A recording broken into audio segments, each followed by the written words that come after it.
오늘 함께 나눌 말씀 마태복음 4장입니다. 마태복음 4장 18절에서 22절입니다. 신약성경 4페이지에 있습니다. 제가 먼저 18절을 읽겠습니다. 갈릴리 해변에 다니시다가 두 형제 곧 베드로라 하는 시몬과 그의 형제 안드레가 바다에 금을 던지는 것을 보시니 그들은 어부라.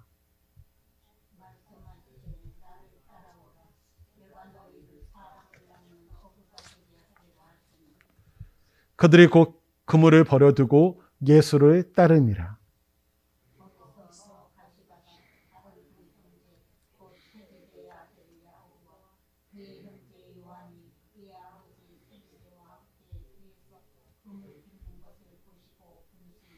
(22절) 함께 읽습니다. 그들이 곧 배와 아버지를 버려주고 예수를 따르니라. 아멘. 우리 좌우에 계신 분들, 앞뒤 계신 분들과 우리 사랑합니다 인사하겠습니다. 우리 영상 예배를 드리시는 분도 사랑합니다. 예, 같이 인사합니다. 지난주에 저희는 예수라는 이름에 대해 나누면서 하나님께서 이름을 직접 주실 때는 그 이름 안에 하나님의 뜻, 하나님의 계획이 담겨 있다라는 말씀을 드렸습니다. 그래서 그분은 자기 백성을 그들의 죄에서 구원할 자이기에 하나님께서는 이 사실을 알려주시고자 그 이름을 예수라 하라고 말씀하셨습니다. 그리고 그는 또한 임마누엘, 우리와 함께 하시는 하나님이심을 말씀하셨습니다. 그래서 예수님은 누구신가? 예수님은 하나님이 약속하신 구원자이십니다. 예수님은 누구신가? 예수님은 하나님이십니다. 예수님은 누구신가? 예수님은 인자, 하나님의 아들이십니다. 오늘은 왜 예수님만이 우리의 구원자가 되시는가? 왜 유대인들은 예수님을 죽였는가? 예수님께서 우리에게 요구하시는 것이 무엇인가에 대해서 함께 나누겠습니다. 왜 예수님만이 우리의 구원자가 되시는가? 일반적으로 종교다원주의라고 해서 많은 종교들이 기독교에게 이렇게 얘기하죠. 왜 너네만 구원이 있다라고 얘기하는가? 기독교는 독불장군이다. 자기밖에 모른다. 이기주의적인 종교다라고 말하기도 합니다. 그러나 우리는요, 성경이 하나님의 말씀임을 우리는 믿습니다. 이 성경에는 하나님의 마음이 담겨 있고 하나님께서는 하나님의 뜻을 우리에게 알려주시기 위해서 주신 것이 특별 계시인 성경입니다. 그래서 우리는 성경을 믿고 이 성경을 신뢰하기에 성경을 통해서 우리는 말씀드립니다. 먼저 우리가 잘 아는 요절을 통해서 말씀드린다면 요한복음 3장 16절에 이렇게 기록이 되어 있습니다. 하나님이 세상을 이처럼 사랑하사 독생자를 주셨으니 이는 그를 믿는 자마다 멸망하지 않고 영생을 얻게 하려 하심이라. 하나님이 그 아들을 세상에 보내신 것은 세상을 심판하려 하심이 아니요 그로 말미암아 세상이 구원을 받게 하려 하심이라. 하나님께서는 세상을 사랑하셨습니다. 이 세상은 곧 사람들을 말합니다. 하나님은 사람들을 사랑하셔서 사람들에게 모든 것을 누릴 수 있도록 다 주셨죠. 천지 만물 모든 것을 만드신 후 사람에게 다 주셨는데 이 사람들이 하나님 앞에 범죄를 하게 됩니다. 이 죄로 인해서 사람들은 심판을 받아서 멸망을 당해야 됩니다. 하지만 하나님께서는 이 사람들을 사랑하심으로 말미암아 이 사람들을 구원하시고자 독생자를 보내주셨고 그 독생자를 믿는 자마다 멸망하지 않고 영생, 구원을 받게 하셨습니다. 그 독생자가 누군가? 바로 예수님이십니다. 그래서 하나님께서도 이렇게 말씀하시죠. 예수님께서 세례를 받으실 때 이는 내 사랑하는 아들이요 내 기뻐하는 자라. 예수님은 하나님의 아들이요 하나님이시요 또한 하나님이 기뻐하는 자, 하나님의 뜻을 이루실 독생자이십니다. 또한 예수님께서 변화산에 제자들을 데리고 올라가셨을 때 하나님께서는 또다시 그곳에서 이렇게 말씀하셨습니다. 이는 내 사랑하는 아들이요 내 기뻐하는 자니 너희는 그의 말을 들으라. 그 제자들에게 너희는 그의 말을 들으라 말씀하셨습니다. 우리 예수님은 하나님을 보내신 독생자 예수입니다. 베드로 같은 경우 예수님이 십자가에 못 박혀 돌아가실 때 두려운 가운데 도망갔습니다. 또한 그는 예수님으로 인해서 자기가 회꼬지를 당할까 봐 예수님을 부인하고 저주까지 했던 모습이 나타납니다. 그런데 그가 성령을 경험하고 또한 이제는 예수님을 전하면서 이렇게 얘기하죠. 대제사장 가야바, 안나스와 가야바, 그리고 대제사장들의 문중과 관리들, 장로들, 서기관들, 어떻게 보면 그 자리는 정말 두려운 자리고 한순간에 자기가 죽음을 당할 수도 있는 그러한 자리입니다. 그 자리에서 이렇게 고백하죠. 다른 이로서는 구원을 받을 수 없나니 천하 사람 중에 구원을 받을 만한 다른 이름을 우리에게 주신 일이 없다라고 말합니다. 새 번역에 보면요, 그 내용이 우리에게 더 마음에 다가옵니다. 그 내용으로 읽어드리면, 이 예수밖에는 다른 아무에게도 구원은 없습니다. 사람들에게 주신 이름 가운데 우리가 의지하여 구원을 얻어야 할 이름은 하늘 아래에 이 이름밖에 다른 이름이 없습니다. 이렇게 베드로는 말합니다. 또한 베드로는 또 이렇게 고백하지요. 헛된 행실에서 대속함을 받은 것은 금이나 은같이 없어질 것으로 된 것이 아니라 흠없고 점없는 어린 양 그리스도의 보배로운 피로 된 것입니다라고 또한 고백합니다. 요한도 이렇게 고백합니다. 아들이 있는 자에게는 생명이 있고 아들이 없는 자에게는 생명이 없다. 예수님이 있는 자에게는, 예수님이 있는 자, 예수님을 믿는 자에게는 생명이 있고 예수님을 믿지 않는 자에게는 생명이 없다라고 말합니다. 사도 바울도 이렇게 얘기하죠. 누구든지 주의 이름을 부르는 자는 구원을 받습니다. 그런데 믿지 않는 자가 어찌 그분의 이름을 부를 수 있겠습니까? 예수님을 믿는 사람에게는 유죄 판결은 없습니다.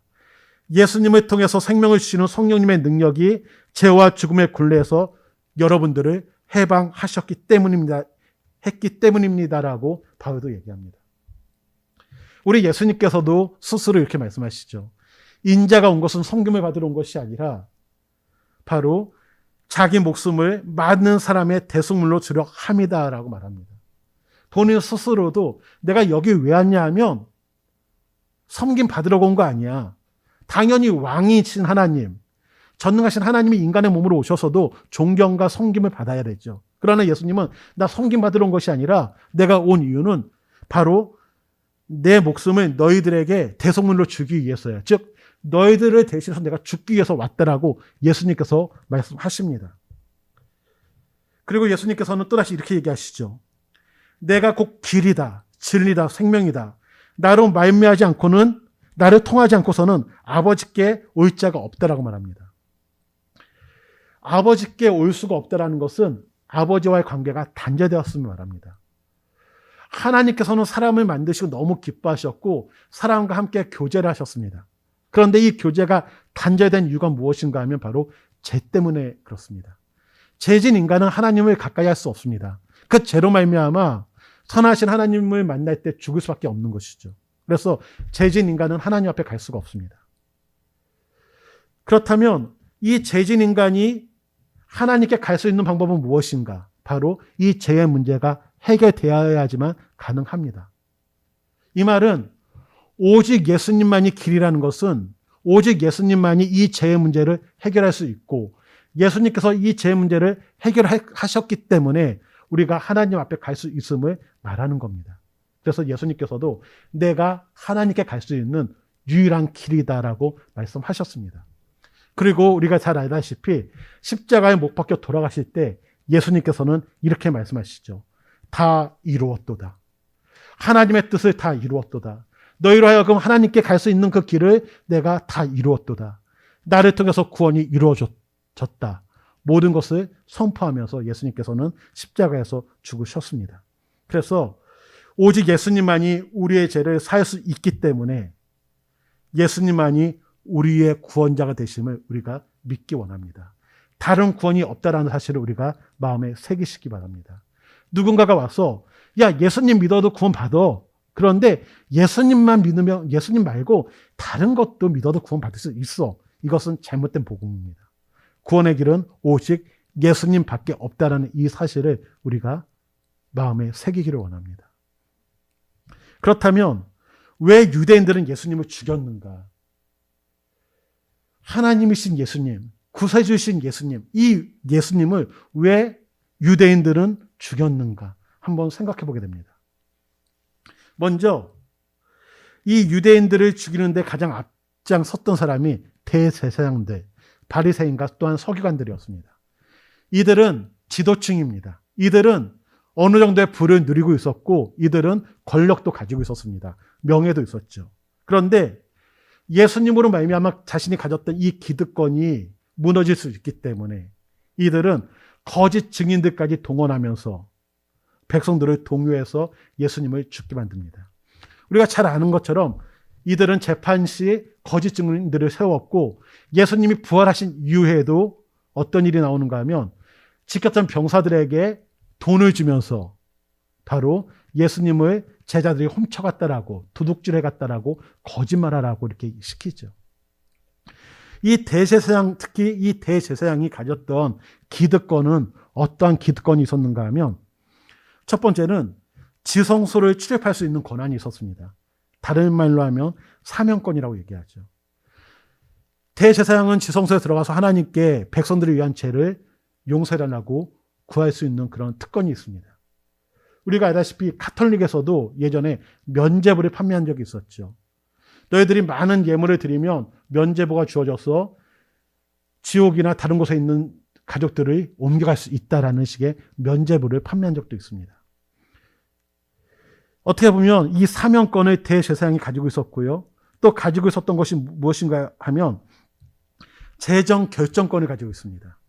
그러니까 우리가 결제를 한다라는 이 재정권은 큰 욕심을 불러일으킬 수밖에 없습니다.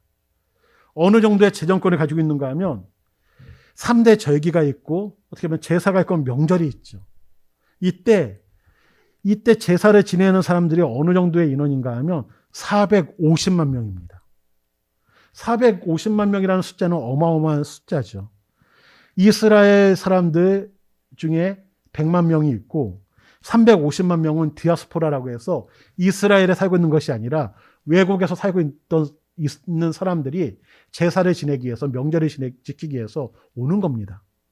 이때 이들이 제사를 참여하기 위해서 참 많은 물질을 사용하게 되죠. 그 많은 물질을 이 대제사장은 포기하기가 어려운 겁니다. 어떻게 보면 우리가 부자 세습이라는 얘기도 하고 또한 직장을 어떻게 보면 어느 자녀들에게 뭔가를 물려주고 싶은 것 중에 하나가 그 많은 물질을 다른 사람에게 주는 것이 아깝잖아요. 또한 자신들이 누렸던 것을 포기하는 것이 쉽지가 않습니다. 그래서 이 대제사장도 이 사명권과 또한 이 결제권 그리고 또 한 가지는 공문 발송권이라고 있습니다. 다시 말하면 우리가 사도 바울이 예수님을 믿는 자들을 이렇게 핍박할 때 공회에 가서 그 권한을 받으려고 했던 것처럼 그 권한을 주는 권한이 제사장에게 있습니다. 그러다 보니까 이 권한들, 이 기득권을 놓치고 싶지 않기에 이 대제사장은 예수님을 배척할 수밖에 없는 겁니다. 또한 백성들은 예수님을 배척했죠. 죽였죠. 왜 백성들이 예수님을 죽였는가? 어떻게 보면 이 대제사장과 지도층의 그러한 잘못된 거짓 증언 때문에 그런 모습도 있었지만 자신들의 뜻과 달라서 자신들의 욕구를 채워주지 못했기 때문에 예수님을 죽이는 그 자리에 서게 됩니다. 우리가 알다시피 이 이스라엘은 당시에 로마의 속국이었습니다. 로마의 지배를 받고 있죠. 지배를 당한다는 것은 참 어렵습니다. 우리가 군대 생활을 힘들어하는 이유 중에 하나가 뭐냐면 통제된 생활이기 때문에 힘이 듭니다. 우리가 어느 직장에 들어가도 통제받으면 힘이 들죠. 그런데 이 직장은 내가 그만두고 싶으면 그만둘 수도 있습니다. 하지만 속국, 지배를 받고 있는 백성들은 그렇지가 못하죠. 우리나라 같은 경우도 일본의 지배를 받았을 때 큰 아픔과 어려움이 있지 않았습니까? 그래서 이 지배를 받는다는 것은 내 것은 내 마음대로 할 수 없는 것이 바로 지배를 받는 사람들의 모습입니다. 종들의 모습이죠. 이 이스라엘은 로마의 속국이었습니다. 그 전에는 누구의 속국이었는가? 헬라 제국의 속국이었고 그 전에는 페르시아, 그 전에는 바벨론. 계속해서 강대국들의 지배를 받고 있었던 사람들이 유대인들입니다. 그러다 보니까 이들의 가운데는 어떤 마음이 있는가 하면 우리로 하여금 출애굽 시켜줄 만한 사람들. 그러니까 우리가 이스라엘 백성이 애굽의 종에 있을 때, 우로 있을 때 출애굽한 것처럼 이 속국으로서부터 우리를 해방시켜줄 메시아를 기대하는 겁니다. 정치적인 메시아. 다윗과 같은 강력한 왕. 그런데 예수님께서 많은 기적과 이적을 일으킬 때는 와, 우리 예수님께서 우리의 마음의 소원을, 우리의 소원을 이루어 줄 거야 라고 생각했는데 예수님께서 점점 그 방향이 자신들이 원하는 정치적인 메시아가 아니라 하나님의 뜻을 이루는 우리의 죄 문제를 해결해 주시는 예수님으로서 가니까 자신들의 마음과 맞지가 않습니다. 자신들의 욕과 뜻을 이루어줄 분이 아니라는 것을 알게 되었기에 그들은 예수님을 죽이는 모습이 나타나죠. 그래서 우리들도 기억해야 될 것은 우리가 예수님을 믿고 있지 않습니까? 신앙생활하고 있지 않습니까? 신앙생활을 하는데 이 신앙생활하는 것이 내 욕구를 채우기 위해서, 내 뜻을 채우기 위해서, 이루기 위해서 신앙생활을 하다 보면 이들처럼 예수님을 배척할 수 있고 예수님을 십자가에 못 박을 수 있습니다. 그러기 우리 성도님들, 우리가 기억할 것은 신앙생활은 내 뜻을 관철시키고 내 목표를 이루는 것, 내 욕구를 채우는 것이 아니라 예수님을 따라가는 생활이라는 것을 우리가 기억하기를 원합니다. 그래서 예수님께서는 예수님을 믿는 우리에게 요구하시는 것이 무엇인가 하면 나를 따라오라입니다. 오늘 우리가 본문에서도 읽은 것처럼 예수님께서는 베드로와 안드레, 야고보, 요한을 만난 후 그들에게 이렇게 얘기하죠. 나를 따라오라. 따라간다라는 것은 바로 그 뒤에서 함께 간다라는 겁니다.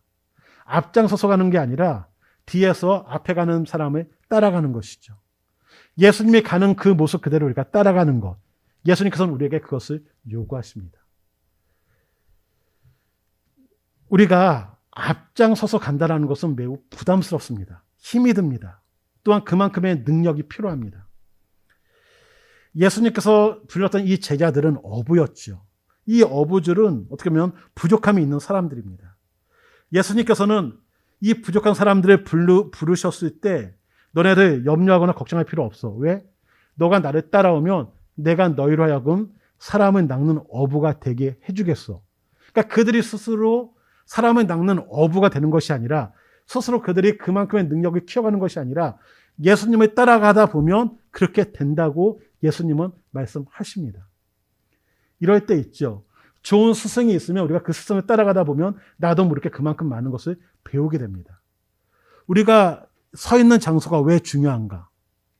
만약에 우리가 함께하는 사람이 덕이 안 되는 사람일 수도 있습니다. 그럴 경우 우리는 뭘 배우게 되냐면 그 사람의 그 모습을 배우든지 아니면 정말 괜찮은 사람이라면 나는 저렇게 안 해야지 라는 생각을 가지고 살아갑니다. 하지만 그만큼 달라지기는 쉽지가 않죠. 나도 모르게 그 모습이 나올 수가 있습니다.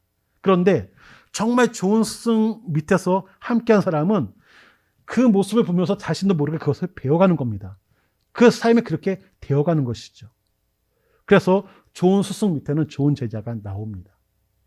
예수님을 따라가다 보니까 그 모습 가운데 어부가 되는 모습이 나오는 겁니다.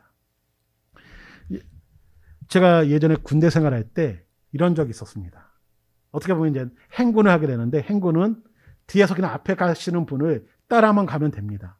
그래서 맨 앞에는 당연히 장교들, 중대장님이 이렇게 인솔을 하시죠. 그런데 딱 가는데 길이 일반적으로 농길 같은 데는 가본 기억이 있는데 집 사이로 막 들어가면서 막 이상한 데로 막 들어가는 경험은 없었는데 길이 좀 이상했습니다. 근데 가던 중에 갑자기 중대장님이 이런 말씀을 하셨습니다. 이 길이 아닌 것 같다. 길을 잘못 든 것 같다. 그러니까 지도를 보고 가다 보니까 길을 잘못 든 것처럼 느껴진 거죠. 그래서 그 길을 잘못 들었으니까 어떻게 해야 돼요? 다시 돌아가야 됩니다. 그래서 다시 돌아가는데 또다시 하시는 말씀이 아까 그 길이 맞는 거 아닌가? 라고 그런 말씀을 하십니다. 예. 그 다음에 어떻게 갔는지 모르지만 마지막에는 잘 복귀했지만 하지만 길을 잘못 뛰다 보니까 걸어서 가면 그 시간을 못 맞추기 때문에 구보로서 뛰어서 갔던 기억이 납니다. 앞에 인도하는 사람이 잘못 인도하면 잘못된 길을 갈 수밖에 없습니다. 만약에 내가 그 길을 인도해야 된다면 우리는 정말 부담감과 책임감이 있겠죠. 얼마나 두렵겠습니까? 나 같은 부족한 사람이 어떻게 인도할 수 있을까? 하지만 우리 앞에 누가 계시는가? 예수님이 계시고 우리는 그 예수님을 따라가면 됩니다. 그래서 예수님께서는 너 알아서 그 길 가가 아니라 나를 따라와. 내가 너로 하여금 사람이 낚는 어부가 되게 만들어줄게. 예수님을 따라가면 우리는 사람을 낚는 어부가 됩니다. 어떻게 보면 사람을 낚는 어부, 저는 다른 말로 한다면 그리스도인이라고 말하고 싶습니다. 예수님을 따라가다 보면 우리는 예수님이 그 모습 그대로 그리스도인이 됩니다. 그래서 우리가 예수님의 가르침을 따라가는 것, 믿는 것이 아니라 우리는 예수님을 믿는 것이고 예수님의 믿는 자는 예수님의 가르침을 따라가게 되어 있습니다. 그렇게 우리 성도님들 예수님을 믿음으로 말미암아 예수님을 따라감으로 말미암아 그리스도인의 모습이 아름답게 나오기를 원합니다. 그런데 우리가 예수님을 따라갈 때 요구되는 것이 무엇인가 하면 바로 결단입니다. 예수님을 따라갈 때 우리 마음 가운데서는 무엇이 있는가 하면 예수님을 따라가다가 돌이키고 싶은 마음도 있겠죠. 그래서 예수님께서는 그 제자들을 불렀을 때 결단을 요구합니다. 예수님을 따라갔던 이 제자들도 버려두고 예수님을 따라갑니다. 그물을 버려두고 배를 버려두고 함께했던 부모님을 버려두고 따라가죠. 때로는 우리가 예수님을 따라갈 때 결단이 요구될 때가 있죠. 그러한 상황이 요구될 때가 있습니다. 때로는 우리로 하여금 내려놓고 가야 될 일들이 있습니다. 그래서 목회자들에게는 특히 내려놓아야 된다. 내려놓음이라는 그런 단어가 많이 새겨집니다. 우리 성도님들에게 있어서도 하나님께서 내려놓기를 원하는 것들이 있습니다. 무엇인지 모르지만 하나님께서 내려놓기를 원하는 것이 있다면 내려놓을 수 있는 그런 시간이 되기를 원합니다. 그러나 감사한 것은 내가 감당하지 못할 것을 하나님께서는 요구하시지 않는다는 겁니다. 나는 어떻게 보면 이거밖에 내려놓을 수밖에 없는 그런 믿음인데 더 큰 것은 내려놓으라고 하지 않죠. 우리가 잘 알다시피 우리가 제사제들을 봐도 하나님께서는 그 사람 형편에 맞게 요구하십니다. 너가 소를 드릴 수 있다면 소 드려. 너 양 드릴 수밖에 없네. 양 드려. 너 비둘기밖에 못 드리네. 너 비둘기 드려. 너는 곡식가루 한 줌밖에 못 드리네. 너 그 곡식 드려. 나 동일하게 생각할 거야. 이분이 하나님이십니다. 그리고 또 하나님께서는 무슨 일을 요구하실 때 그 수준까지 올라가게 만듭니다. 훈련을 시키시고 그 훈련을 받은 다음에 거기에 맞는 것을 요구하시죠. 만약에 우리가 초등학교 1학년한테 중학교 1학년 문제를 딱 주면서 너 그거 왜 못 풀어? 하면서 막 한다면 그 아이 입장에서는 괴로울 수밖에 없죠. 고통스럽죠. 그런데 중학생 1학년한테 중학교 1학년에 대한 공부를 다 시켜주고 다 풀 수 있도록 가르쳐준 다음에 문제를 주면 그 아이는 그 문제를 풀 수가 있는 겁니다. 감당할 수 있는 문제를 주시는 분이 하나님이십니다.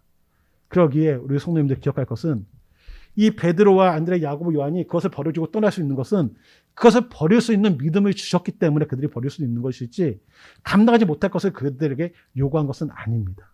또한 더불어서 그들은 예수님에 대해서 알았다는 겁니다. 우리가 성경을 읽다 보면 이런 비유가 나오죠. 어느 사람이 밭에서 일을 하다가 금은보화를 발견하게 됩니다. 그 당시에는 전쟁이 많이 일어나다 보니까 어떤 사람들이 귀한 물건들을 막 땅에다 묻고 막 떠나기도 합니다. 그러면 그 소유는 누구의 것이냐 하면 그 밭주인이 그 보물의 소유자가 되는 겁니다. 그래서 이것을 발견한 이 사람이 어떻게 하냐면 자신의 모든 재산을 다 팔아서 그 땅을 삽니다. 그 사람이 모든 재산을 팔아서 그 땅을 사는 이유가 무엇인가 하면 그는 그 땅에 보물이 있다는 것을 알기 때문에. 그것을 모르는 사람들은 그 사람을 보면 답답한 거죠. 어떻게 저 쓸모없는 땅을, 저런 땅을 자신의 재산을 다 팔아서 저걸 사? 참 어리석다. 그런데 그 사람은 알죠. 여기에 보물이 있다는 것을. 예수님을 믿는 우리가 그러한 사람들입니다. 예수님을 알지 못하는 사람들은 어떻게 저 사람들은 시간과 물질을 하나님께 드려? 참 어리석다. 이렇게 말할 수 있습니다. 하지만 우리는 이 안에 금은보화가 있다는 걸 알기에 예수님이 정말 귀하신 분이라는 것을 알기 때문에 우리는 이러한 길을 가는 것이죠. 그래서 베드로도 모든 것을 내려놓고 예수님을 따라간 겁니다. 사람이기 때문에 이러한 모습으로 가지만 중간중간 넘어질 때도 있었습니다. 하지만 하나님께서는 그들을 결국은 그리스도인으로서 제자로서의 사명을 감당할 수 있도록 책임져 주셨습니다. 우리도 이 길에 가다 보면 넘어질 때 있습니다. 그렇죠? 또한 때로는 포기하지 못할 때도 있겠죠. 그러나 하나님께서는 우리를 다듬어 가시면서 우리를 그리스도인으로 만들어 주십니다. 일반적으로 제자들이 내가 섬길 스승을 찾아가서 내가 당신의 제자가 되겠습니다라고 말합니다. 그런데 예수님께서는 직접 우리를 찾아와서 너 내 제자가 돼. 너 그리스도인이 돼. 내가 그렇게 되도록 도와줄게라고 말씀하십니다. 그러게 우리 성도님들, 우리 예수님께서는 우리를 찾아오셨고 우리로 하여금 그리스도인이 되게 하셨습니다. 이제 우리는 그분을 믿고 그분의 가르침을 따라가는 모습들이 나타나기를 원합니다. 유스티니스의 거룩한 순교자들의 순교라는 책에 보면 이러한 내용이 나옵니다. 순교자들이 죽음 앞에 섰을 때 로마 장관은 그리스도인들에게 너는 누구냐 질문했다. 이때 그들은 한결같이 자신들의 이름을 말하는 대신 나는 그리스도인입니다라고 대답했다. 우리 성도님들, 나는 그리스도인입니까? 나는 정말 그리스도인으로서 살아가고 있습니까? 지금 코로나로 인해서 우리 기독교인들이 많이 욕을 먹고 있죠. 그런 가운데 나는 그리스도인이라고 말할 수 있는가? 한번 생각해 보기 원합니다. 서머나 교회를 섬겼던 폴리캅은 이렇게 말합니다. 그분의 섬겨온 86년 동안 그분은 한 번도 나에게 해를 입히지 않으셨는데 내가 어찌 나의 왕이며 나의 구세주이신 그분을 모독할 수 있단 말입니까? 사악한 것을 선택하기 위해 선한 것을 버리는 것은 내게 익숙하지 않습니다. 1시간 동안 타는 불로 나를 위협하지만 그 불은 잠시 후에 꺼지고 마는 것. 다가올 심판과 영벌의 불은 불경건한 자들을 영원히 태울 것입니다. 너 예수님 배반하면 내가 살려줄 거라고 하면서 그 화영터에서 그에게 예수님을 배반하라고 했을 때 폴리캅이 이렇게 말한 것이죠. 우리 성도님들, 이 믿음의 길을 가다 보면 어려움을 당할 수도 있습니다. 이 믿음의 길을 가다 보면 손해볼 수도 있습니다. 그러나 나는 그리스도인이다. 예수님을 따라가는 자라는 사실을 늘 기억하면서 이 믿음의 길을 끝까지 잘 갈 수 있으시기를 주님의 이름으로 축원드립니다. 우리가 예수님을 따라갈 때 예수님께서는 우리로 하여금 그리스도인으로서의 삶을 살 수 있도록 우리에게 은혜를 부어 주십니다. 이제 우리 같이 한번 찬양하고 싶은 노래가 있는데요. 보혈을 지나라는 찬양이 있습니다. 예수님의 보혈을 통해서 우리가 하나님 품으로 가게 되고 예수님의 그 보혈을 통해서 우리가 존귀한 영혼이 되었음을 선포하며 고백하기 원합니다.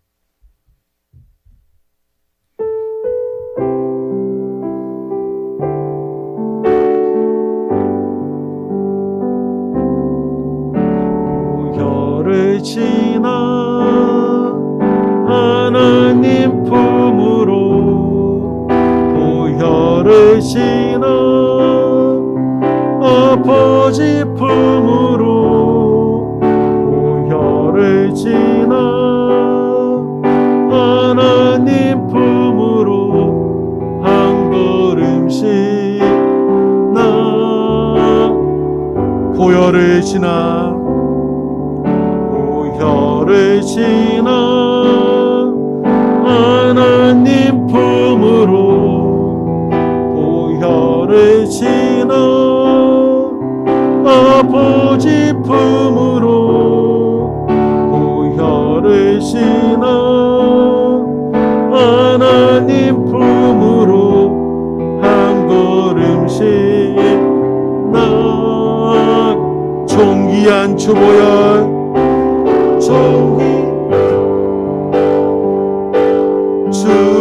주보혈이 내 영을 새롭게 하시네.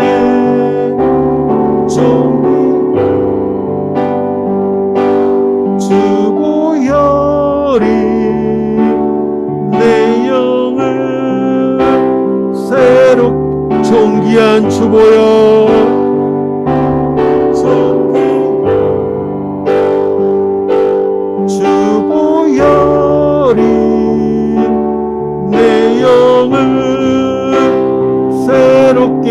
하시네.